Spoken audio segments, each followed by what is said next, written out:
Hello, everybody. It's John Pollock and Wai Ting coming at you with our news update. How are you, Wai? What is this? I don't know. It's Friday in the middle of the day. I'm not used to talking to you where I can also have the sun coming through my window. Yes, we are trying something new here. Typically we reserve our news discussions for our review shows, Rewind to Raw, Rewind to SmackDown, Rewind to Dynamite.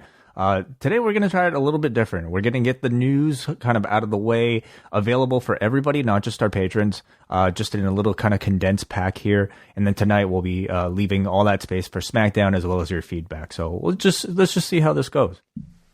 Well, let's dive into the numbers coming out of Wednesday night. Another huge week for AEW Dynamite. Averaging 995,000 viewers. They were number 2 on cable with a 0.45 in the 18 to 49 demographic. Let's not even do the comparison yet with NXT, because I think AEW really, it does stand on its own, especially this week where we're looking at it. And this was a week where, if there's any comparison, we're looking at AEW and how close they came in some categories to Raw. But your initial impression, Wai, obviously, this is very strong sign coming off of what they shot the week prior and people coming back for the second week.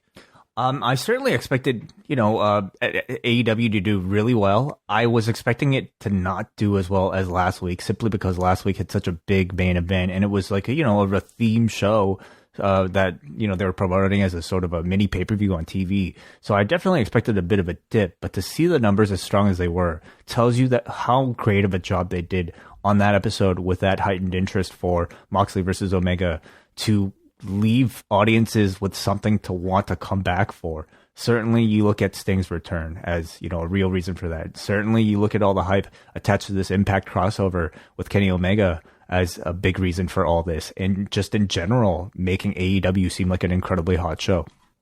Yeah, according to the Wrestling Observer newsletter that had the quarter-hour breakdowns, the big one was Sting, which averaged 1,069,000 viewers and 645,000 during that quarter in the demo.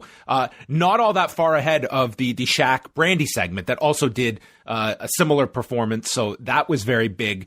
As you look at some of the demos from Dynamite on Wednesday night, women 18 to 49 were up 21%. Women 12 to 34 up 16%. And I was curious this week about the over 50 audience. It did go up for AEW, but not by a gigantic amount, 11.5%.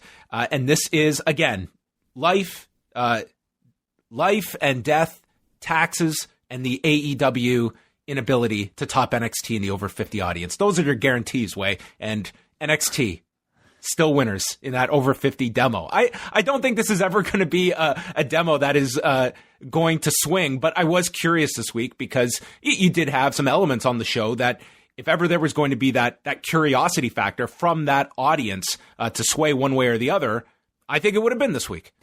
It would have been certainly somebody like Sting coming back and him continuing to, we don't have quarter information for 50 plus for that particular segment, do we?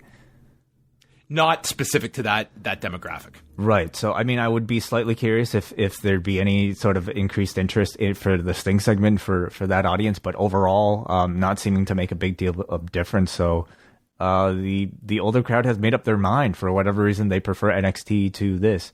What was interesting about the NXT number, and just to look at it, they had 659,000 viewers, 0.17 in the key demo.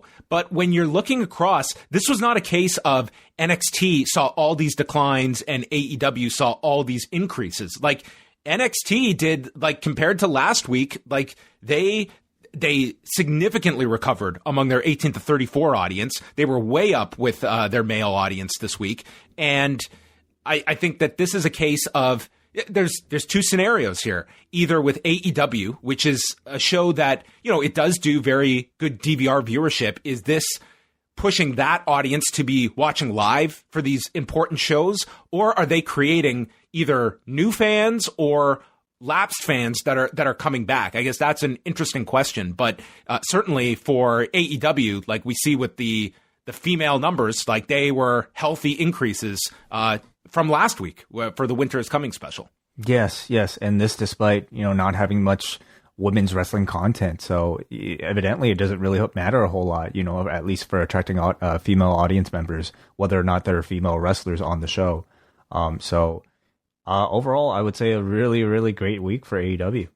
Yes. And I think that this is one week where you look at, maybe not every week is going to be this way, but where do you feel it feels there's a lot of momentum behind AEW? And next week, I don't think it has the same hook that this week's did coming off of last week's Dynamite, but I think they're riding a wave at this point where it's a engagement. It's like Sting and the interpromotional angle, and maybe to a lesser degree the Shaq involvement, that might have brought some curiosity in. But I do feel it's like the show feels that it has a momentum going forward that can they sustain this audience is going to be the big question. And they're loading up their shows for the next few weeks to try and do that. Next week will obviously be yet another test. It's definitely an increase in interest. We are also heading into a holiday season, and I imagine they are doing brand new shows for all of them. We'll see if they continue to make them must see, and if they continue to make them feel special. This week's edition of Dynamite didn't really leave you a whole lot with, not as much as last week, at least, in coming back and revisiting. But I definitely still think there's a great deal of interest, especially in Kenny Omega and what Don Callis are doing. So we shall see if during the week there's any sort of announcement, because this is an audience that is very, very privy to, even late breaking announcements that they have. Shifting over to New Japan, they held their Budokan Hall show earlier today.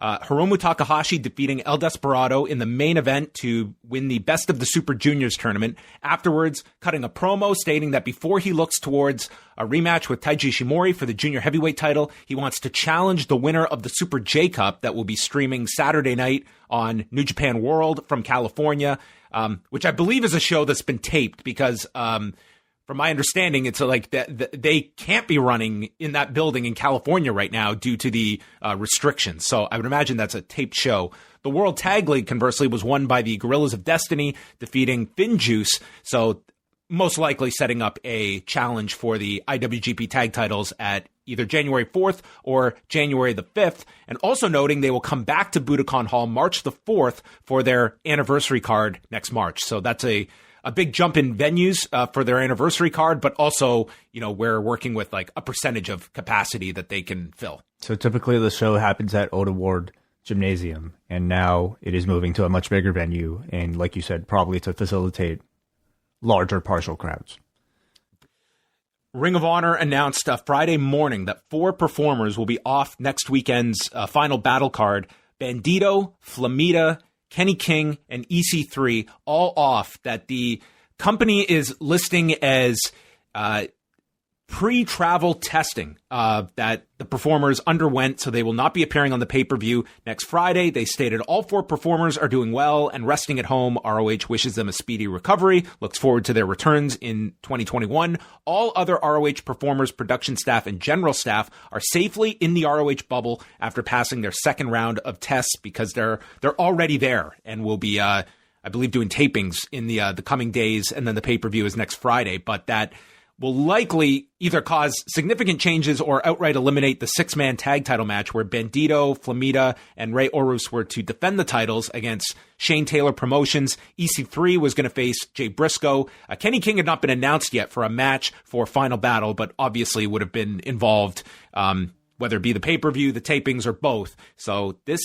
is going to be setbacks that all these companies are going to undergo. And as we've documented, Wade, like, ROH working with the commission in Maryland is among the most stringent that comes to testing. It's on the one hand unfortunate, it's one of their biggest shows of the year, and EC3, I think a name that at least carries a great deal of interest for perhaps even casuals looking to tune in. But at the same time, it's proof that the system is working, and I think everybody seeing a result like this is more, confident that I don't know, the right protocols and the right things are being done. And the final note came out on Thursday evening, the passing of Tiny Lister, who people will know as either Debo or Zeus, one or the other. Those two, yeah, in particular, yeah. Yeah, really unfortunate, It seemed like it was a very sudden thing.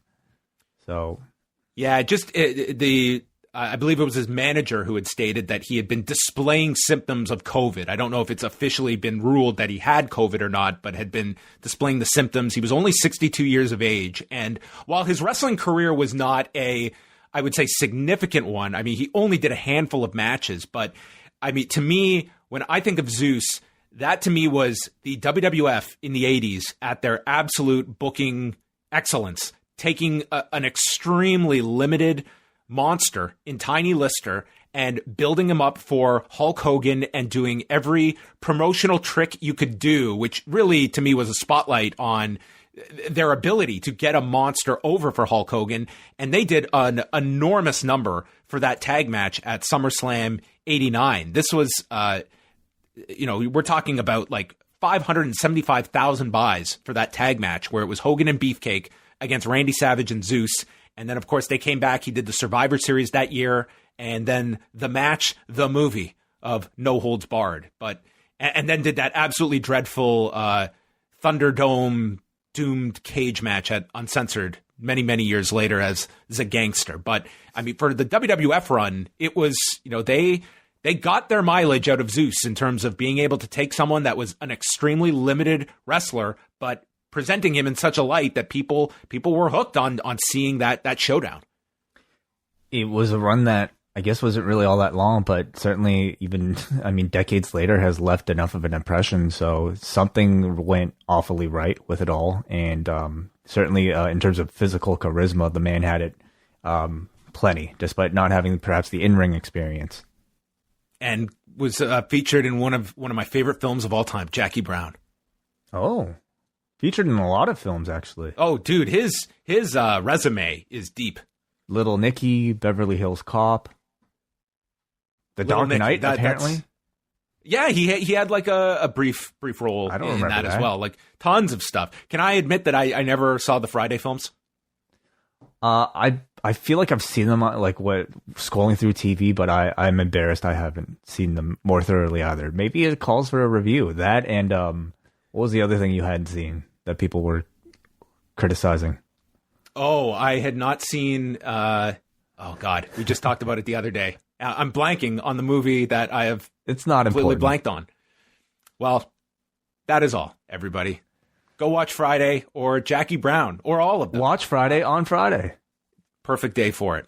Wai and I will be back later tonight with Rewind to SmackDown. We'll go through the whole show, and it's a very busy weekend ahead. We mentioned the Super J Cup, but we have Triple Mania going down, UFC 256. It's a packed weekend of shows that are going down. We'll have lots of coverage on the site, and you can listen live 10:15 p.m. Eastern Time for all members at the Post Wrestling Cafe. I'm looking forward to it, Wai. The most interactive show on our network.